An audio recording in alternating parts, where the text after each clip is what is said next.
saglit lang ito mga kapatid. Ito yung bahagi na namin na pag-sharingan ni Ma'am Magila doon sa broadcast namin sa radio, sa DWAD.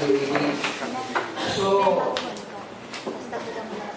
John 17:6. O yan, baybayin ko ito mga kapatid. Sabi dito, ipinahayag ko ang iyong pangalan sa mga tao na ibinigay mo sa akin mula sa sanglibutan. Ang pangalan ng Ama ay ipinahayag ng Anak sa mga tao na ibinigay ng Ama mula sa sanglibutan. Sabi na to, sila ay iyo at sila ay ibinigay mo sa akin. Tingnan nyo ha, yung mga ibinigay ng Ama sa Anak, ang kadugtong ng talata, at tinutupad nila ang iyong salita. Yung mga tunay pa ibinigay ng Ama sa Anak at nilapit ng Ama sa Anak, yun pala ay mga tumutupad sa salita. Ngayon, ang sabi naman doon sa John chapter 6 pa yun, na sabi doon, walang magalapit sa akin, maliban na ang Ama ang maglapit sa akin. O yun. So, ibig sabihin, pag ang Ama pala ang magdala patungo doon sa Anak, sigurado yan mga kapatid. Susunod at susunod siya sa salita ng Panginoon. Bakit? Ang Ama na mismo ang naglapit doon sa buhay. Sapagkat ang sabi nga, walang ibang buhay kundi ang Panginoong Jesucristo. Sabi nga, ako ang daan at ang buhay, at ako ang daan at ang katotohanan at ang buhay. Wala makaparoon sa Ama kundi sa pamagitan ko. So yan ang sabi niya. Ngayon, ipapatuloy na rin sa ating pagbabasa. Doon sa 17, John 17. Ngayon, tingnan nyo ha, yung mga ibinigay ng Ama sa Anak. Ngayon, ay nakakilala nila na ang lahat ng mga bagay na sa akin ay ibinigay mo ay mula sa iyo. Ayan, nakita nyo? Yung mga ibinigay ng Ama, inilapit doon sa Anak, aba, alam pala ng mga taong ito na inilapit ng Ama sa Anak, ang lahat ng bagay na kay Kristo. Kaya, bukas sa atin yung mga pahayag patungkol doon sa Anak, sapagkat ang lahat ng hiwagaan ng Ama ay nandoon sa Anak. O yan. So, ibig sabihin, dapat lang na malaman mo ang buong hiwaga ng Ama doon sa Anak. Okay, ngayon. Sabi dyan, sa verse 8, sapagkat ang mga salitang sa akin ay ibinigay mo, ay ibinigay ko sa kanila. Ayan. Yung salitang ibinigay ng Ama sa Anak, ito, ibinigay din ng Anak doon sa mga taong inilapit ng Ama sa Kanya. Ay, nakita nyo na?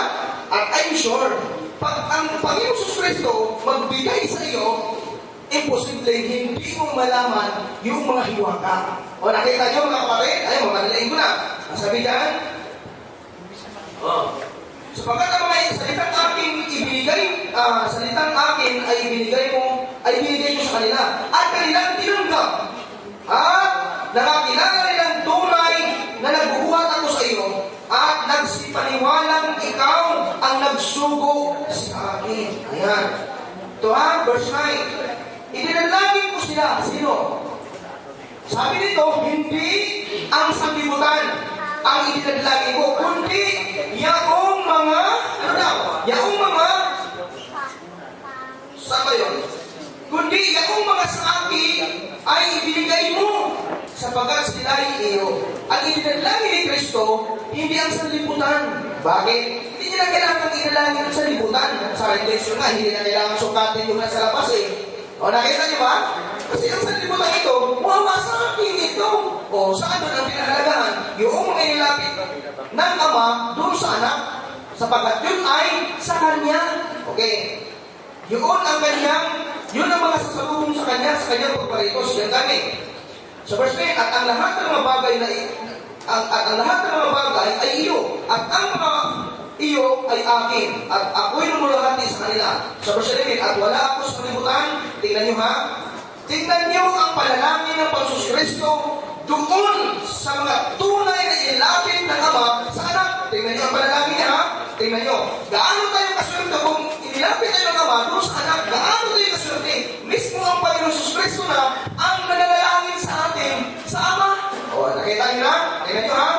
Tingnan niyo ang seguridad ng mga totoong nilapit ng Ama. At wala na ako sa libutan, panalangin niya. At ang mga ito ay nasa sanglibutan. At ako'y paririyan sa iyo, amang banal, ingatan mo sila sa iyong pangalan, yaong mga ibinigay mo sa akin, upang sila'y maging isa na gaya naman natin.